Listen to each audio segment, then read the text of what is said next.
përsëri, por nga qyteti Mozartit, nga Salzburgu. Sa po mbritëm, në fakt, ne edhe pse ishte verë kur u nisëm, gjetëm dimër këtu, ose më saktë vjesht. Gjetëm një ditë me shi, por prap se prap ja vlen që t'jesh në këtë qytet ku ka lindur njëri prej gjenive më të mëdhenj të gjitha kohërave, Wolfgang Amadeus Mozart. Pse ndjeva thellësisht nevojën dhe dëshirën për me fol me ju nga ky qytet, pra nga qyteti i Mozartit,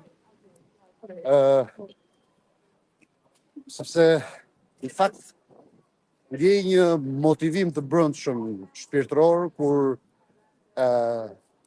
kujtoj atë filmin e famshëm Amadeus, ku aleanca e salierëve, ku aleanca e mediokrëve, ku Salieri krye mediokri, së bashku, paktën sipas filmit, por simbolika është e qartë.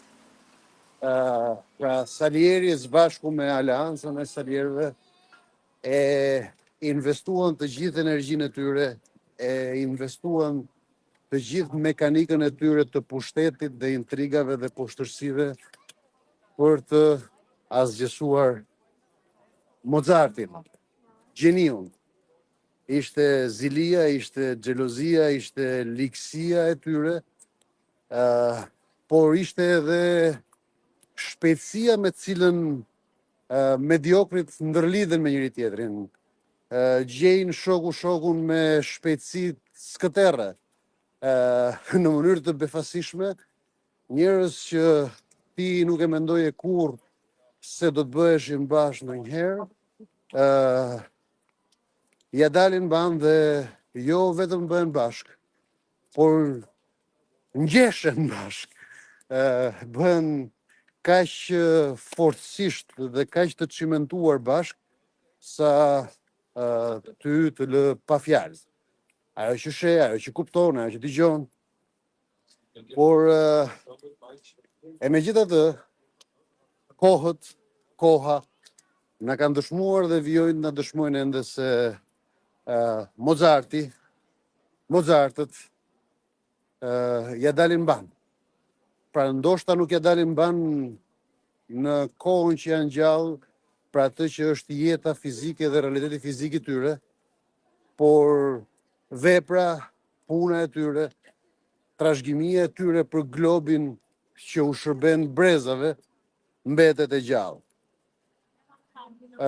Mozarti është një nga ato modelet dhe një nga ata shembujt kur ky njeri i jashtëzakonshëm, edhe pse ka prodhuar muzikë që pak kush ka mundur ta krijojë, edhe pse ishte që 3 vjeç i aftë në gjendje t'i binte pianos, që prap në moshë shumë të vogël kompozonte dhe nuk kompozonte gjëra të rëndomta, ai kompozonte vetëm mrekulli, sikur Zoti e përdorte si instrument të dashurisë të tij dhe të bekimit të tij dhe të hirit të tij.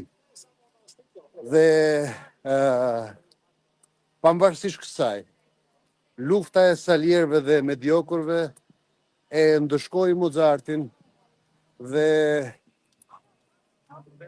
ju e dini, miq, që Mozarti u bë njeriu i cili u varros në varre masive ku askush nuk e ka gjetur më eshtrat, sepse e tillë ishte koha. Këtë bëjnë salierët, këtë bëjnë mediokrët. Dhe për ta sjellë tek historia shqiptare, unë kam treguar disa herë, edhe historia shqiptare i ngjan nga pak historisë Mozartit, sepse ne nuk e dim ku janë eshtrat e Det Gjolulit. Ne nuk e dim ku janë eshtrat e Gjergj Fishtës. Madje thuhet nga njerëz që janë dëshmitar të kohës dhe që e kam përcjell fjalën brez pas brezi, se të njëjtët njerëz që vranë Tet Gjolulin, të njëjtët njerëz i hodhën në të njëjtin thes dhe në të njëjtin lum eshtrat bashk të Det Gjolulit dhe Gjesh Fishtës. Pra, ne i kemi ata që kanë qenë patriot të vërtet pa eshtra. Eshtrat e tyre janë hedhur lumenjve. Ne ata që kanë qenë gjithmonë mendimtarët e vërtet shoqërisë shqiptare, i kemi lënë pa shoqëri, pa komunitet, pa grupim, gjithmonë të vetmuar. Sepse ajo që na ka bashkuar ne, ndër vite, ndër dekada spaku, nuk kanë qenë dija, nuk kanë qenë mendimi, po kanë qenë fuqia, paraja, interesi, mendimet e vogla. Dhe këtu nga Salzburgu dua t'ju lë këtë mesazh dhe këtë reflektim të gjithëve. A nuk ka ardhur vallë koha, dashur miq, të dashur shqiptar, që ndërsa revolucionarizohemi me klikim, ndërsa bëhemi protestues dhe të lirë në turmëzim, ndërsa e gjejmë dinjitetin gjithmonë tek garumulli, tek masa, ndërsa e gjejmë lirinë dhe çlirimin gjithmonë tek kolektivat, a nuk është koha që të mendojmë për Shqipërinë mendojnëse? Të kërkojmë urtësinë nga Salzburgu, nga qyteti i Mozartit, dua t'ju ftoj të mendoni për Shqipërinë mendojnëse. Dua t'ju kërkoj të mendoni për Shqipërinë mendojnëse. Ju ftoj ta shihni këtë qytet, shiheni këtë shesh të bukur, shiheni këtë mrekulli, sepse këtu ka jetuar Mozarti. Këtu i dha botës Mozarti. Këtu i dha njerëzimit Mozarti. Këtu Mozarti u bë ai i cili frymëzon breza. Dhe këtu Mozarti e më pas në Vjenë jetoi për ndjekjen, jetoi ligësinë dhe poshtërsinë e salierëve dhe të aleancës apo koalicionit të salierëve, të mediokrëve. A do vazhdojmë edhe ne përsëri të grupohemi dhe rigrupohemi me shpresa salieriste? Dhe në fakt, ju sfidoj ta mendoni kështu. Është interesante se si rrënja e fjalës salier i përshtatet shumë realitetit shqiptar. A do vazhdoni të mbeteni salierist,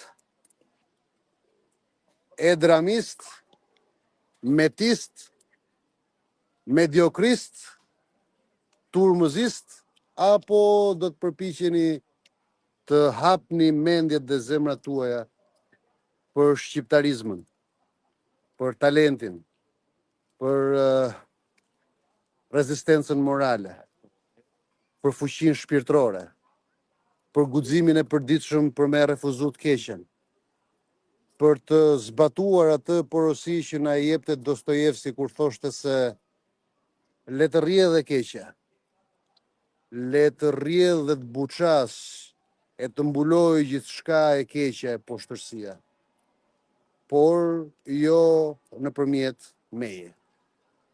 Jo nëpërmjet meje, jo nga unë dhe jo brenda meje. Unë jam ai njeriu që shumë kush nga ju, kur më sheh thot kush je, çfarë ke bërë, nuk të njohim. Çfarë bën, kush je, pse s'bashkohesh, nuk të njohim. Por jam ai njeriu që në botën time të vogël, në realitetin tim të vogël dhe modest, i kam rënë pianos që 3 vjeç si Mozarti.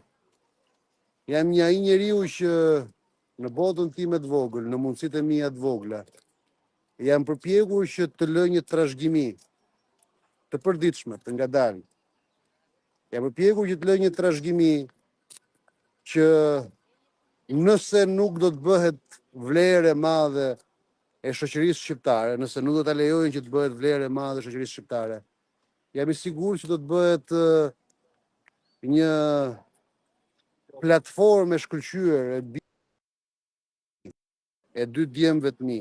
Platformë e shkëlqyer karakter ndërtuese për dy djemtë e mi. Shoqëritë kanë në dorë të mbajnë të vogël, ama bitë kanë në dorë të trashëgojnë. Dhe po ju them me zemër e me shpirt dhe me shumë dashuri, unë jam këtu që bitë e mi të trashëgojnë vlerën. Ju, shoqëria shqiptare, ju të dashur qytetarë shqiptarë, keni në dorë të më mbani të vogël, të më lini të vogël dhe të vetmuar. Është zgjidhja juaj, është çështja juaj, është vendimi juaj, është raporti juaj me të vërtetën, raporti juaj me vetveten dhe raporti juaj me të përbashtën. Por ju nuk më ndalni dot që unë të bëj atë që është e duhura, që bijtë e mi të trashëgojnë. Arjan Galdini është ai njeriu i cili don që bijtë e tij të trashëgojnë nder dhe vlerë, ndershmëri dhe guxim. Revolucionin e tyre bijtë e mi do ta gjejnë tek Arjan Galdini si një revolucion të vogël, të qëndresës përditshme përballë të keqes, duke mos hesht përballë të keqes, duke mos e pranuar të keqen dhe duke mos u implikua apo përfshi me të keqen. Ky ka qenë misioni i jetës time, ky është misioni i jetës time, ky është qëllimi i jetës time dhe këtë unë dua që ta trashëgojnë dhe fëmijët e mi, në Mundsha, në Jadalsha. Por edhe një herë, revolucionet e mëdha shpesh rezultojnë edhe ndjellës e sjellës ndryshimeve të mëdha, por gjithmonë ndryshimet nuk kanë qenë më të mira. Gjithmonë ndryshimet kanë qenë të tilla që kanë ndërtuar shumë pakënaqësi, shumë dyshim, shumë zhgënjim.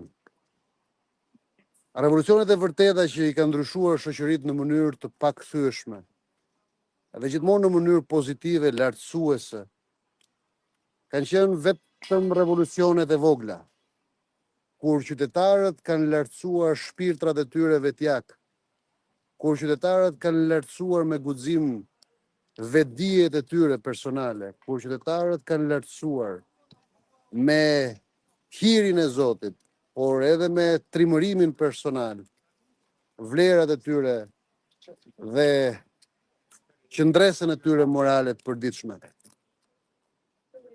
Dhe ky është revolucioni në cilin unë ju ftoj sot e në çdo kohë. Ky është ai revolucioni në cilin unë dua që ta mendojmë së bashku, të bëjmë tokë energjitë tona dhe mendimet tona. Ndërkohë, ju që besoni tek revolucionet e mëdha, bëjeni, provojeni. Tani e keni sheshin plot, tani e keni turmën plot. Mshojeni, çojeni deri në fund, fitofshi.